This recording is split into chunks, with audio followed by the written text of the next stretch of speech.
All right, today we're cracking open the playbook of one of the most elite outfits out there, the 907th Fighter Squadron. We're going to take a look at their core combat philosophy. And trust me, this isn't just about fancy maneuvers. It's a complete doctrine for survival and lethality in the absolute worst place to be, space combat. You know, out there in the cold, hard vacuum of space, you learn one thing really fast. Flying solo, that's not a viable option if you actually plan on coming home. It's always the bandit you don't see that gets you. And when you're alone, your blind spots are just massive. And this is the heart of it all. This one little phrase governs every single decision the 907th makes in an engagement. Think about it. A single fighter is just a target, but a pair, that's a complete lethal unit. So let's break down how they actually put this into practice. So here's our flight plan for this briefing. We'll start with the big idea, the 2v1 Doctrine itself. Then we'll get into the Wingman contract that binds these pilots together. After that, we'll learn their language, define their combat roles, look at their attack options, and wrap it all up with the core tenets for survival. Okay, first thing you have to understand about the 907th is this.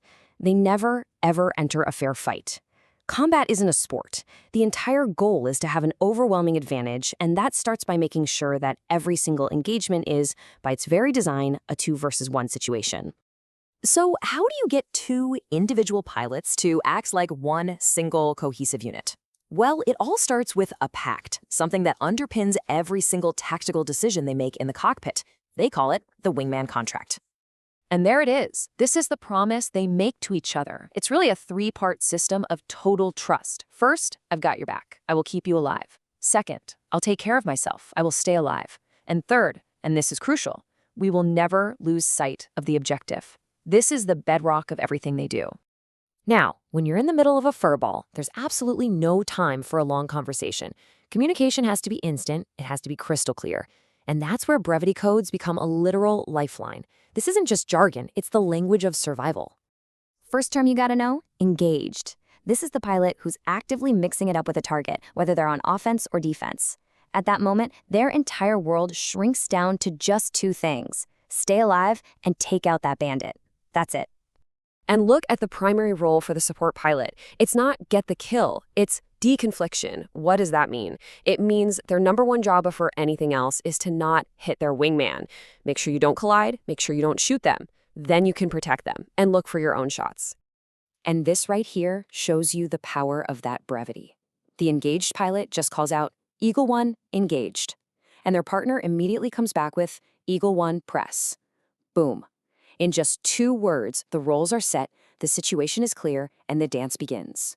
Here's another super critical distinction. Tally means you see a bad guy. Visual means you see a good guy. Getting those two mixed up, that's how catastrophic friendly fire incidents happen. This kind of precision in language is what keeps order in the middle of total chaos. Okay, so we've got the language down. Now let's see how these roles actually get assigned and executed in that split-second, high-stakes dance of combat. So the engaged pilot gets tunnel vision, survive and kill. That's their world. But the support pilot, their job is 360 degrees. Protect your wingman, keep your head on a swivel for other threats, and only then, if the shot is clear, help take down the target. It's 2 pilots acting as one mind, but with 2 very distinct jobs. So this really is the million-dollar question, right? Missiles are flying, alarms are screaming. How do 2 pilots instantly decide who becomes engaged and who becomes support? There can't be a single second of hesitation. Well, they don't guess. They use a predefined decision tree, the engaged fighter hierarchy. It takes all the guesswork out of it. Let's walk through it. First question, is one of you clearly more defensive, trying to shake a missile? If yes, you're engaged. If not, next question, is one of you in a better offensive position? If yes, you're engaged. If it's totally neutral, it just goes down the list. Who called tally first? Who's got the better angle? And if all else fails, the flight lead makes the call. It's a system built for instant, instinctual clarity. Okay, so now that roles can be assigned in a blink, we can finally get to the tactical playbook. The 907th has 3 main combat philosophies, and their choice really boils down to one single metric. How fast can we end this fight? So first, you have fighting wing. It's safe, it's disciplined, the wingman literally just mirrors the leader. Great for training because it minimizes collision risk, but it is slow. Then there's double attack, which is more dynamic. The leader can call for role switches right in the middle of the fight. But the third one, loose deuce, that's their bread and butter. It's this fluid, aggressive dance where both pilots can swap between engaged and support on the fly to constantly press the attack. And this chart tells you exactly why they prefer it. Time to kill is everything. Loose deuce is by far the fastest way to neutralize a threat. Now, it's also the highest risk.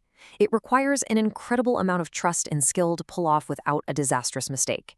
But in space combat, lethality is a function of speed, and the 907th always optimizes for speed. You can see this whole philosophy perfectly in the double attack. The engaged fighter's job isn't just to try and score a kill. Their job is to keep pressure on the bandit, to force that enemy pilot to react to them. And what does that do? It gives the support fighter a window to move into a perfect firing position, totally uncontested. So let's bring this all home. All of these doctrines, these contracts, these tactics, they're all built on just a handful of unbreakable rules.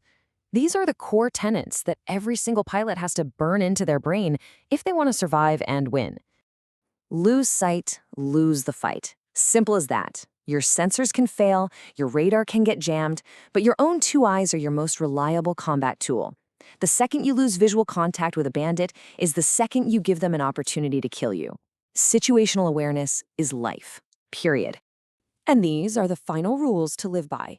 You fly in pairs to cover your six, because it's always the enemy you don't see who takes you out.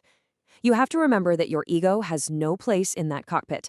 Your personal kill count is completely meaningless. The only thing that matters, the only thing, is the success of the mission. When you really look at it, it's a system built on 3 pillars: crystal clear roles, total and absolute trust, and a language of perfect precision. And when you have that kind of foundation, well, these principles go way beyond just combat. They become a universal blueprint for high-performing teams. So you have to ask yourself, with that in place, what mission couldn't you accomplish?